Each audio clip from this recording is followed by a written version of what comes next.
Hola a todos y bienvenidos un día más a mi canal La Pizarra Andrés. En el día de hoy vamos a hablar de inmuebles. Y es que, a poder ser espero que sea uno de los últimos vídeos en lo que concierne a este tipo de activo, pero sí que me voy dando cuenta de que hay mucho ruido, lo que estáis viendo actualmente, tanto en redes sociales como en cadenas de televisión, tertulias o lo que sea, y creo que no se está exponiendo desde un punto de vista estrictamente económico qué está pasando con la vivienda. Y es que la vivienda no es otro activo más del que podemos hablar desde un punto de vista económico y poder salir un poco de todos esos relatos, ¿no? Que en muchos casos vienen dados por opiniones o por un bajo número em, de datos en los que pues cada uno intenta argumentar su punto siempre sesgado hacia ciertas cosas. La realidad es que los inmuebles actúan como un activo real. Estos activos reales tienen diferentes características que vamos a ver hoy y de paso vamos a ver en qué punto está España, siempre argumentando en términos generales, que es cómo se mira esto. Es decir, no podemos intentar argumentar algo tan importante como la vivienda con datos o bien sesgados o bien cogidos con cuentagotas de donde nos interesa para sacar según qué estadísticas. Con lo cual lo vamos a intentar hacer desde un punto de vista generalista y sobre todo utilizando conceptos económicos, aprovechando, intentaré hacer esto lo más didáctico posible a nivel de una clase de economía que podría ser dedicada a los inmuebles. Para ello, he creado la siguiente presentación, que es la que vamos a ir siguiendo. La pregunta del millón es, ¿caerán los precios de los inmuebles? Esta es la pregunta que se hace casi toda España y es la que vamos a intentar dar solución o contestar durante la charla de hoy. ¿Vale? La primera premisa es, oye, los precios están elevados. ¿Es esto cierto? Lo primero, antes de saber si algo es caro o barato, es ponerlo en contexto de algo, ¿vale? Normalmente los inmuebles se consideran que están más caros o más baratos en función del número de salarios que te cuesta acceder a ese inmueble. Para esto, no solo sería interesante comparar España, que lo vamos a ver ahora, con el resto de países mundiales, sino también que entendáis que en lo que ha pasado en los inmuebles también ha ocurrido en el resto de bienes. Es decir, cualquiera que defienda que el precio de los inmuebles debería caer, también debería defender que el precio del pan debería caer, que el precio de la cerveza debería de caer o que el precio de los coches debería caer. Es decir, no está argumentando solo en parte a la vivienda, sino que está argumentando en parte a, oye, cada vez mi salario compra menos cosas, cada vez soy más pobre, pero eso no es un problema de la vivienda, eso es un problema de que los salarios no son capaces de hacer catch up con la inflación. O lo que es lo mismo, el problema viene de ti con tu salario más que de un activo en concreto, porque si hablamos de cómo se ha ido empobreciendo la población, se ha ido empobreciendo en todos los campos, no solo en el de los inmuebles. Con lo cual, si ese es el motivo para decir que los inmuebles deberían caer, también deberías defender que va a caer todo lo demás, el precio de los coches, el precio de las zapatillas o el precio de la barra de pan. ¿Esto es sensato decirlo? Bueno, con los datos en la mano, ahora veremos que quizás no del todo cierto, y sabiendo que la inflación lo que hace es cada vez suman más los precios, la única pregunta que te tendrías que hacer es, ¿los precios no van a bajar? La pregunta es si tu salario será capaz en algún momento de subir un poquito más que esa inflación para que reduzcas la distancia entre lo que ganas y lo que valen las cosas y por tanto así es como terminarían de bajar de precio los alimentos o los inmuebles o los coches. ¿Por qué? Porque no tiene pinta de que todos estos bienes de consumo vayan a bajar, sino que si por algún casual los salarios subieran más, es donde encontrarías esa diferencia a tu favor. Pero lo que es bajar en este tipo de bienes de consumo o activos reales como tal, es bastante difícil verlo porque históricamente entendemos que la inflación se va a mantener. Y si la inflación se mantiene, ya tienes esa garantía de que los precios van a seguir subiendo y la pregunta sería si tu salario va a subir más o menos, ¿no? Pero volviendo a los inmuebles, me gustaría que vierais esta gráfica, ¿vale? Esta gráfica sale de Statista, que es una de las páginas de datos más importantes del mundo, y te refleja el coste de los inmuebles en función del número de salarios. Lo primero que se ve aquí es que prácticamente todos los países, o la gran mayoría de países, están en un periodo complicado. Esto viene a colación a lo que acabamos de hablar anteriormente, de que tu salario cada vez compra menos cosas. Y eso ocurre en todo el mundo. Es decir, ha subido mucho más el precio de las cosas de lo que han hecho, de lo que lo han hecho los salarios. Por tanto, en todo el mundo se ha visto algo muy similar y es que el acceso a vivienda se ha dificultado en números salarios. A pesar de eso, y como podéis ver en imagen, España no está ni mucho menos dentro de los peores países para comparar estas cosas. que sí que es cierto que alguien podría argumentar de que, hombre, Andrés, esto es el precio medio en España y en España hay mucha España vaciada donde hay cosas baratas. Por supuesto que sí, a lo mejor, como España es un país más vaciado que otro, este dato de 132 salarios no es del todo realista y debería ser 150, 180, 200, da igual. El caso es que Reino Unido tiene 202, Alemania tiene 185, República Checa 270, Italia 180, es decir, suponiendo que estos países no tuvieran tanto como la España vaciada, en sentido de cosas tan baratas donde no hay nadie quiere vivir, que estoy seguro que esto está en todos los sitios, asumiendo que eso fuera así, España a día de hoy no está ni de lejos más caro que otros países. De hecho, si hablamos de países vaciados, ¿qué os parece Rusia con 222 salarios para un inmueble? Esto, si no recuerdo mal, es para inmuebles de 100 metros cuadrados o una cosa así, 80 metros cuadrados, ¿vale? Pero que comparan en todo momento peras con peras. Dicho esto, Estados Unidos, que quizá aquí ocurren dos cosas. Probablemente que haya mucho terreno donde todavía se puede edificar, digamos, a un coste de mercado y que los salarios en Estados Unidos son bastante altos. Entonces, aunque el precio de la casa de los inmuebles sea más caro que, por ejemplo, el de España o quizá el de Alemania, em, la realidad es que con un salario bastante más alto que en el resto de países mundiales, pues el número de salarios que se necesita para comprar en Estados Unidos acaba siendo bastante asequible, sobre todo si comparamos con el resto del mundo, ¿no? Por supuesto, aquí dentro, esto es una media, por supuesto, aquí dentro de Estados Unidos tienes Nueva York, Miami y compañía o Los Ángeles que serán imposibles, y luego tendrás pues muchos estados en los que sea muy asequible, donde los salarios en un país que va bastante bien, pues no está nada mal. Para que os hagáis una idea, sus vecinos canadienses están muchísimo peor, 179 veces. Con esto lo que quiero decir es que quitando Estados Unidos y Sudáfrica, donde por lo que sea, ahí ya sí que no tengo ni idea, comprar un inmueble es relativamente sencillo, en todo lo demás, España no está ni de lejos peor que el resto de países. Con esto lo que quiero decir es que, ¿acaso están caros los precios en España de la vivienda? ¿O es que no estamos mirando cómo está el mundo en general? Porque si comparamos España con el resto de países, no parece que España sea un país más caro que los demás. De hecho, si queréis profundizar un poco más en todo este detalle, si ponéis en YouTube burbuja de inmuebles, la pizarra Andrés, hace 3 semanas tenéis un vídeo en el que esto mismo, mejor explicado y con el ejemplo de Madrid, os lo explica VS, que es uno de los principales bancos de inversión, y de otra forma os explica cómo ni siquiera Madrid está en un ejemplo de burbuja en comparación con otros que sí lo están, como pues, Miami, por ejemplo, ¿no? Con lo cual, primera pregunta, ¿los precios están elevados? ¿Cómo de cierto esto?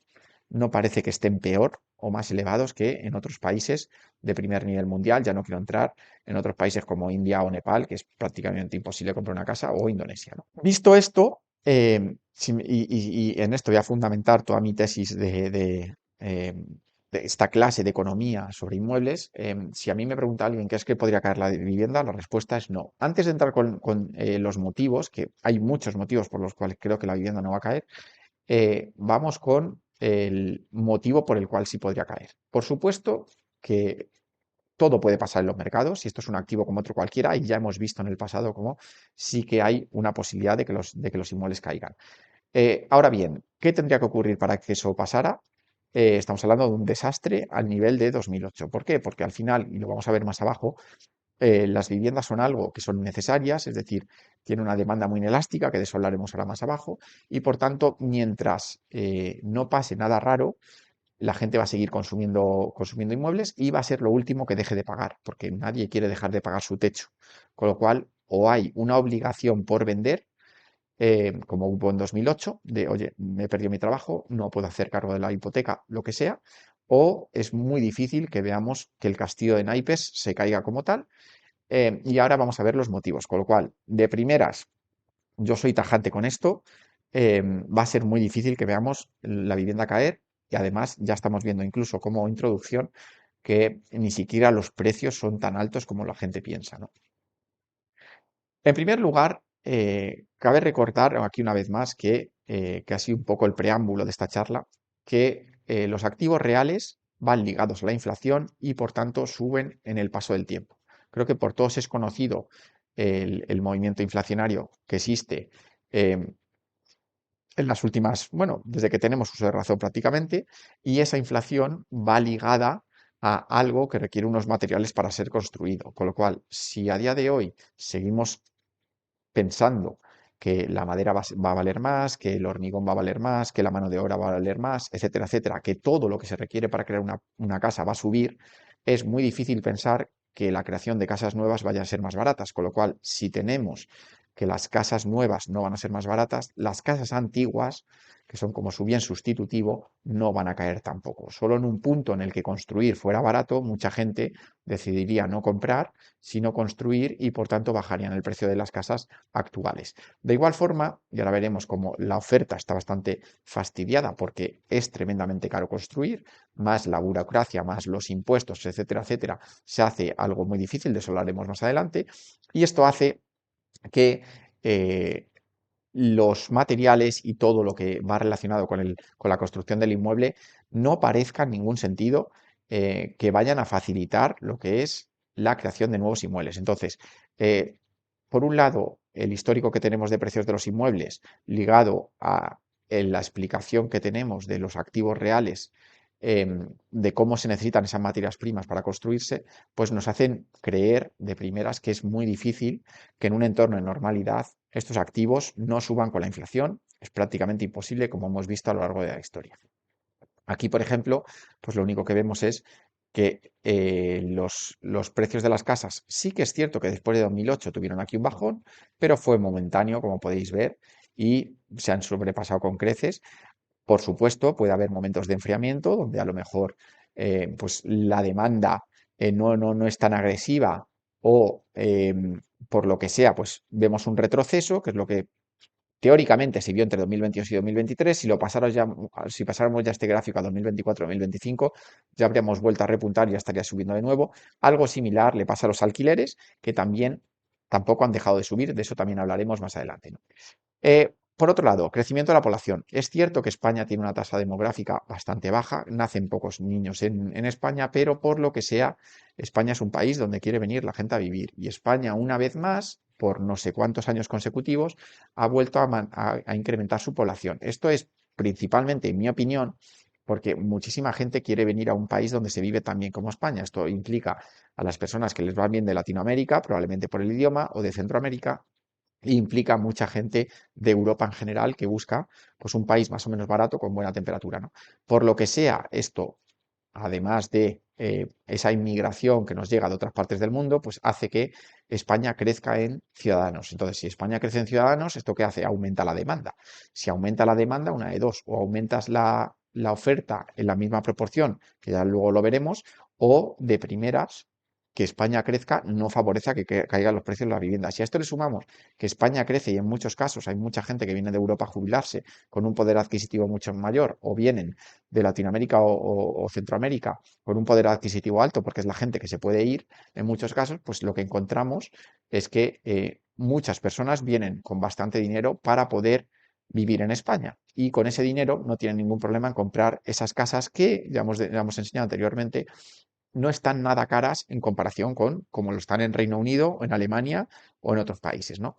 Entonces, si crecemos en población y encima es, en muchos casos, gente que puede tener ese poder adquisitivo, pues no va a haber ningún problema en que vengan y compren. Además, no hay unas leyes que dificulten mucho el que venga alguien a comprar, con lo cual la mezcla de todo eso hace que, pues, otro motivo más para que los inmuebles sigan teniendo demanda, ¿no? Y una demanda al alza, como podemos decir, ¿no?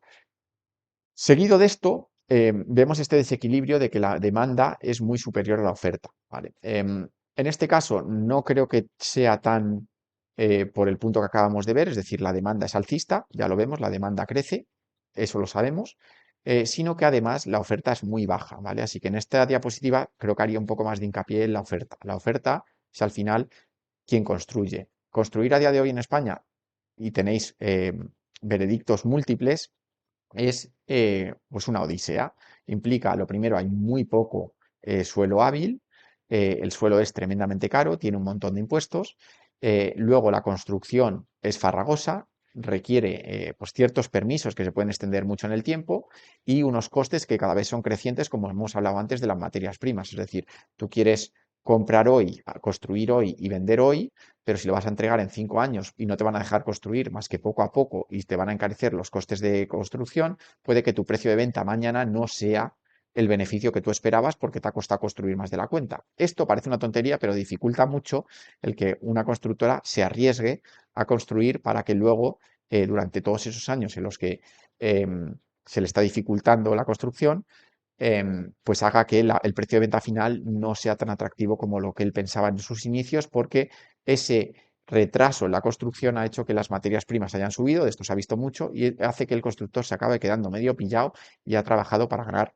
a lo mejor poco dinero. Además, por todos he sabido que no hay mucha facilidad para acceder a terrenos atractivos y baratos, porque hay una base de impuestos también bastante alta, y la moraleja de todo esto es que no hay mucha gente que esté dispuesta a eh, hacer vivienda nueva por los altos costes que conlleva, por ese crecimiento de las materias primas y por esa dificultad de entrega en plazo con toda la burocracia que hay, que le podría dejar el margen, le podría hacer que su margen no fuera el esperado por culpa de todo esto, ¿no? Entonces, esto hace que haya un desequilibrio gigante, que haya mucha más demanda que oferta, y mientras la demanda sea superior a la oferta, es tremendamente difícil que los inmuebles puedan caer de precio, ¿no?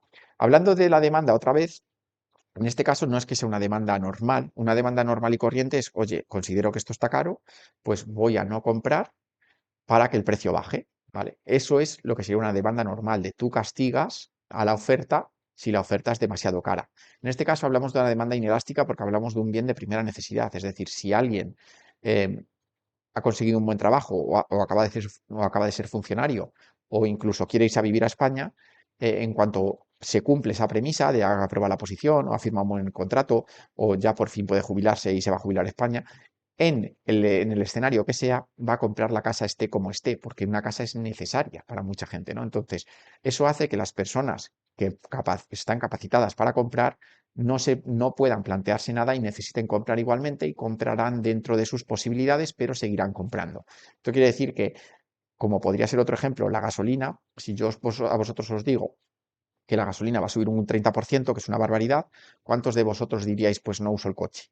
O voy a usar mucho menos el coche, muy pocos, ¿verdad? ¿Por qué? Porque ese transporte para ti es muy necesario para lo que sea y por tanto, pues simplemente asumirás todo ese coste asociado a la subida del precio y no podrás jugar con, o no, probablemente no decidas no jugar con, pues lo voy a usar menos para gastar menos gasolina. Se ha demostrado también que la gasolina es un bien inelástico, por tanto, las subidas en el precio de la gasolina no hacen que se consuma significativamente menos. En este caso, en las viviendas es lo mismo. La subida del precio de las viviendas no hace que la demanda caiga porque todas esas personas necesitadas de vivienda van a seguir buscando comprarla dentro de sus posibilidades, por supuesto, y por tanto no penalizan ese coste de la desmedido de la oferta, ¿no? Más motivos. El coste de oportunidad es muy alto. ¿Qué es el coste de oportunidad? Lo que pierdes si haces la alternativa. ¿Cuál es la alternativa? Quedarse alquilado. ¿Cuál es el precio del alquiler? Muy alto. En muchos casos, el precio del alquiler es igual o más que lo que sería una letra hipotecaria. Con lo cual, el que puede decidir comprar no se va a quedar de alquiler porque el alquiler equivale a la hipoteca. Es decir, si tú tienes esa entrada y estás viviendo de alquiler, cambiar ese alquiler por un inmueble es algo tremendamente óptimo, con lo cual no te lo vas a plantear. Si el coste de oportunidad fuera bajo y me dijeras que hay alquileres por 500 euros mientras las casas valen 400.000, mucha gente diría, oye, yo me quedo de alquiler, ahorro bastante y sigo ahorrando e invirtiendo y ya veré el día de mañana si compro o no compro. Pero si el coste de alquiler es 1.000 o 1.200 o 900 euros o 800 euros, con esa cuota puedes tener acceso a una vivienda, siempre y cuando, por supuesto, tengas la entrada. Con lo cual, el coste de oportunidad a día de hoy es tremendamente alto en comparación con comprar una vivienda y vivir tú en ella, que encima es una inversión libre de riesgo, porque eres tú mismo pagándote a ti mismo, repagando ese activo que va a ser tuyo. Cosa que en el inmueble, en el alquiler, ya sabéis que es tirar el dinero técnicamente, porque al cabo de tu vida útil, de esos 5, 10, 15, 20 años, no tienes absolutamente nada, cosa que sí tendrías en propiedad, en una vivienda, y encima sin riesgo, porque tú no vas a fallar en el pago, con lo cual habrás construido con ese ahorro una inversión, un patrimonio que será tuyo. Más motivos. Financiación a la baja. Por todos he sabido que a medida que los tipos de interés son más bajos, la financiación es más barata y por tanto la hipoteca te cuesta menos.